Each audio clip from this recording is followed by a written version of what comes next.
I'm Tracy Baxter with today's Record Newswatch. Breaking news out of Sullivan County today. Skeletal remains found last month near the Sleepy Hollow apartment complex in Monticello have now been positively identified as those of missing woman April Parker, and her death has been ruled a homicide. Monticello police say the 31-year-old woman who lived at Terry Lane in Monticello was reported missing back on May 26th. The remains were found June 10th in a wooded area near the large Sleepy Hollow complex. The case has been investigated by a number of agencies. The remains were positively identified as Parker's by DNA testing performed at the State Police Forensic Identification Center in Albany. And autopsies determined that the manner of death was homicide. And Monticello police say they don't believe Parker was the victim of a random act of violence. The call came in shortly before noon today of a bank robbery at the Roundout Savings Bank in Uptown Kingston. Police converged on the area, along with canines and a police helicopter. Officials on scene say the robber ran out of the bank on Schwenk Drive with an undisclosed amount of cash. We're looking for a black male with a ball cap, possibly black ball cap, white button-down shirt, about 5'11" to 6'1", had some sort of cloth mask blocking his face, and glasses on and black pants. Medium complexion black male, and that's all we have right now. There were no injuries and no initial word on whether any weapon was displayed during the bank robbery. Keep clicking here at Record Online for updated information on the robbery earlier today in Uptown Kingston. A 19-year-old Port Ewan man was sentenced to 15 years in prison today for causing the death of a 5-week-old child last year. Kevideus Taylor had pleaded guilty to manslaughter in connection with the death of little Seth Knox Jr. of Kingston. Taylor admitted to hitting the baby's head against a wall because he was frustrated that the baby would not stop crying. Taylor, described as a family friend, had brought the child to the Albany area to be with the baby's father. The infant died at Albany Medical Center of massive head injuries.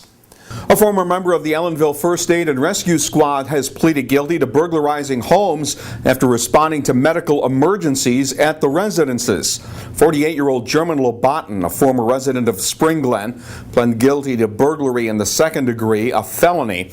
According to the Ulster County DA's office, Lobatin, a member of the First Aid Squad, responded to medical emergencies at various homes in the town of Wawarsing. Shortly after responding, and while such homes were unoccupied, he entered them and stole personal property, most of which was eventually recovered by police. Lobatin is scheduled to be sentenced October 1st to 13 years in prison.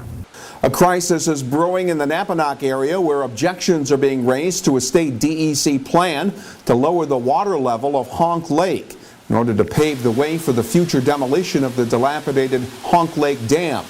State has long labeled the dam off Route 55 highly hazardous and a threat to downstream properties and bridges should it fail.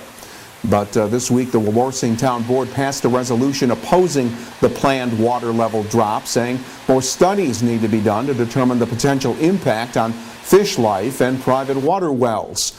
Wawarsing Town Supervisor Leonard Distel said Honk Lake is widely used for recreational purposes and that the dam gives local residents a chance to play in their own backyard without spending money on travel.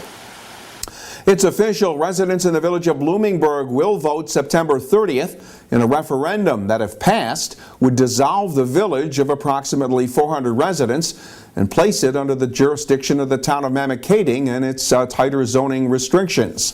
The village board set the referendum date last night. Those favoring dissolution say it will free residents of the fear that they'd be overwhelmed by the voters who will reside in the 396-home Hasidic development being built in the village. Bloomingburg officials will explain the dissolution process during a meeting August 5th. Their mission to keep children safe, and now some teenage girls who've arrived from Central America being sheltered at the Children's Home of Poughkeepsie, bringing the crisis of unaccompanied children here to the Hudson Valley. The girls, mostly in grades 11 and 12, have been seeking refuge from the violence in their home countries of El Salvador, Guatemala, and Honduras. Children's Home has been given permission to expand its assistance program to the St. Cabrini home in the town of Esopus. According to the U.S. Office of Refugee Resettlement, about 60,000 unaccompanied minors will be served by its programs this year.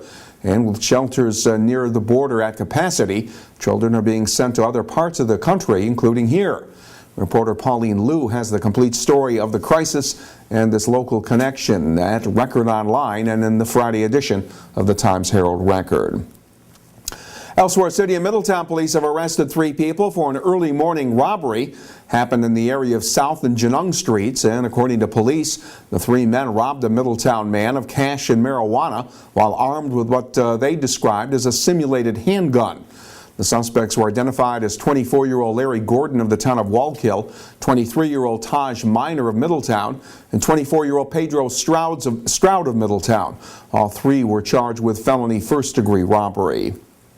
A driver faces a host of charges after ramming into an ambulance in Saugerties. Police say 26-year-old Matteo Zegarelli of Mahopac ran a stop sign in the village and broadsided a Diaz Company ambulance, nearly rolling it over. The ambulance was not on an emergency run. There was no patient on board, and the 2 paramedics in the vehicle were not seriously hurt. The ambulance did sustain major damage and had to be taken out of service. Among the charges Zegarelli faces, reckless driving, operating an uninsured and unregistered motor vehicle, and operating a motor vehicle without license plates. In Monticello, work's expected to start in the next couple of weeks on the removal of the debris that was left following the demolition of the Village Justice Court building last October. Village Board this week accepted a bid of just under $87,000 from contractor Specialty Trades to remove the rubble from the Pleasant Street site and for the cleanup of a site at Fairground Road where some of the material was illegally dumped. The state and the Sullivan County District Attorney's Office continue to investigate the circumstances surrounding that illegal dumping. Some revisions will reportedly be made to the plans for a Whitewater Park on the Delaware in Port Jervis in order to accommodate the discovery of a freshwater variety of mussel that's on the endangered species list. The updated plan reduces a 200 to 300 foot upper section of the Whitewater Park to protect the mussel beds. Port Jervis Common Council recently okayed money for the permitting process. That includes an expected state grant, and it could take up to a year to complete all the permitting. Reporter Gittel Evangelist will have the updated story in an upcoming edition of the Times-Herald Record and here at Record Online. And if a visit to the Orange County Fair is in your plans during the fair's final weekend, you might want to check out Timothy Malcolm's video report about some of the more unusual foods you will find at the fair. Everything from fried Oreos to fried bubble gum. The video is here at Record Online, and based on Timothy's experience, if you decide to come to the fair, might be a good idea to arrive with an empty stomach. There is sunshine in our weekend forecast for all you fairgoers. There's also the threat of a shower or 2 as well. Saturday's weather will feature a mix of sun and clouds, maybe a late day shower or thunderstorm Saturday. Temperatures will reach the mid-80s. Sunday will be a partly cloudy day with a greater chance of late day showers or thunderstorms. The highs will once again be at or near 85 degrees.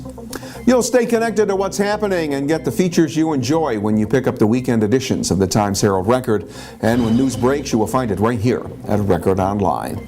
For Record Newswatch, I'm Tracy Baxter.